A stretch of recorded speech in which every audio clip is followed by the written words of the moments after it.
Setelah Harry Maguire secara memalukan dicopot ban kaptennya, Erik ten Hag perlu menunjuk seorang kapten baru. Tapi siapa? Ten Hag punya 4 atau 5 calon kapten baru. Yang satu suka sekali marah-marah dan menyalahkan rekan-rekannya. Dan 2 calon kapten lainnya gemar cedera. Tidak mungkin seorang kapten dikit-dikit absen, tidak ikut bertanding. Satu lagi, hobi dapat kartu merah dan kartu kuning. Siapakah kapten yang paling mungkin untuk Manchester United? Kami sudah mengumpulkan nama-namanya bagi Anda. Mari kita bantu Erik ten Hag. Kita mulai dari calon pertama.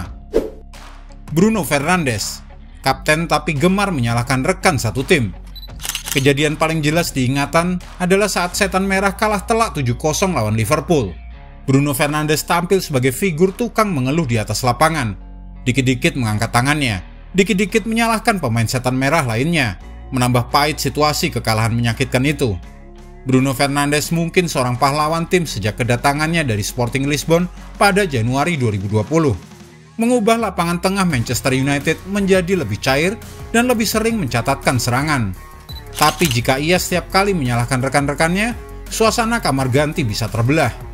Erik ten Hag perlu secara hati-hati mempertimbangkan keputusannya. Usianya masih 28 tahun, jadi kalaupun tidak terpilih sebagai kapten saat ini, ia masih bisa menjadi kapten di masa depan jika bertahan di Old Trafford. Raphael Varane, bek tengah yang sering cedera. Ini adalah figur yang paling cocok jadi kapten. Ia sudah menjadi kapten tim nasional Prancis di bawah arahan pelatih Didier Deschamps.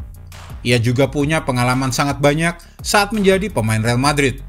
Usianya sudah 30 tahun, jadi pengendalian emosinya sudah lebih baik daripada Bruno Fernandes. Dan karena sudah pensiun dari tugas-tugas membela Le Bleu, Raphael Varane bisa sepenuhnya berkonsentrasi ke Manchester United. Tapi problemnya adalah ia sering sekali cedera. Selama 2 musim terakhir membela Red Devils, ia absen dalam 30 pertandingan Premier League, sekitar 41% dari semua laga yang harus dijalani di ajang Liga. Kan tidak mungkin hari ini muncul di lapangan, minggu depan absen 2 pekan, lalu jadi kapten lagi, absen lagi, dan seterusnya. Casemiro, sudah 2 kartu merah dan 11 kartu kuning. Sama juga dengan Casemiro. Bayangkanlah jika dia menjadi kapten tim. Hari ini bermain, minggu depan absen karena kartu merah. Lalu absen 2 atau 3 pertandingan. Lalu bermain lagi dan setelah 5 kartu kuning absen lagi. Casemiro seorang yang sangat berpengalaman menilik usia 31 tahunnya dan pengalamannya di Real Madrid. Tidak perlu meragukan bagaimana pengalaman mengubah dirinya menjadi pemain penentu di atas lapangan. Namun Erik ten Hag perlu mempertimbangkan konsistensi penampilannya di atas lapangan. Casemiro adalah seorang gelandang bertahan.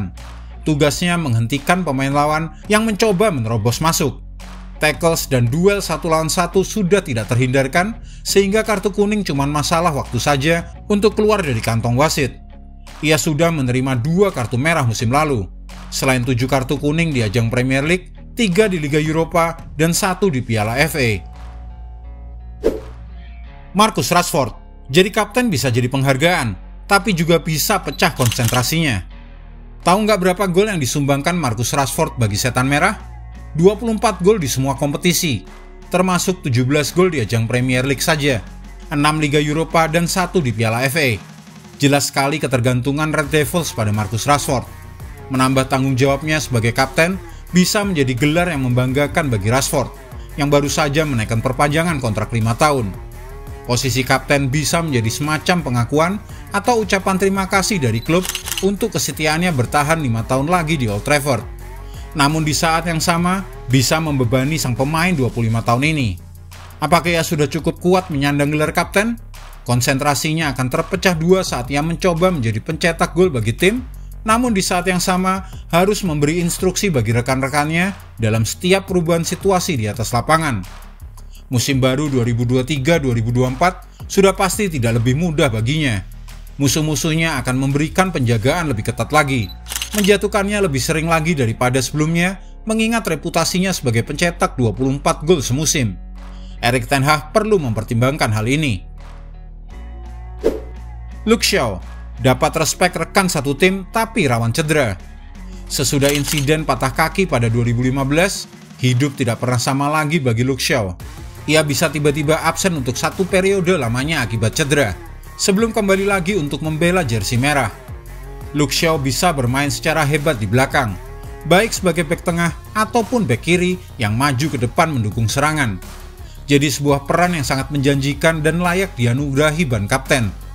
Kesetiaannya bersama klub membuatnya memperoleh rasa hormat dari rekan satu tim dan juga staf kepelatihan serta petinggi direksi di manajemen. Erik ten Hag bisa mempertimbangkan Luke Shaw sebagai kapten jangka panjang untuk memberi penghargaan atas kesetiaannya. Lisandro Martinez, bek tengah dan andalan pertahanan Erik ten Hag. Salah satu pemain yang dibawa masuk dari Ajax Amsterdam menjadi andalan si pelatih untuk urusan pertahanan. Determinasi dalam mempertahankan wilayahnya sangat tinggi. Sayang, usia Lisandro Martinez masih sangat muda, 25 tahun, dan ia baru saja pulih dari cedera tulang telapak kaki mata tarsal. Ia juga belum 1 tahun di tanah Inggris. Mungkin belum memperoleh cukup respek dari rekan-rekan satu tim di Old Trafford. Siapa yang akhirnya akan mendapatkan ban kapten baru? Jika melihat semua opsi dan pertimbangan, maka hanya akan tersisa salah satunya Bruno Fernandes, yang sudah membuktikan diri menjadi pahlawan Manchester United. Lalu Casemiro atau Rafael Varane. Casemiro lebih mungkin ya, mengingat lebih jarang absen akibat cedera dibandingkan bekas kapten timnas Prancis. Casemiro juga akan menjadi komandan saat membangun serangan secara perlahan dari belakang. Opsi ketiga mungkin Luke Shaw, yang sudah 10 tahun berkarir di Manchester United. Nah, siapa pilihan kamu untuk menjadi kapten Manchester United berikutnya? Tulis di kolom komentar, dan jangan lupa klik like, share, subscribe, dan tendang loncengnya agar tak ketinggalan update terbaru dari kami.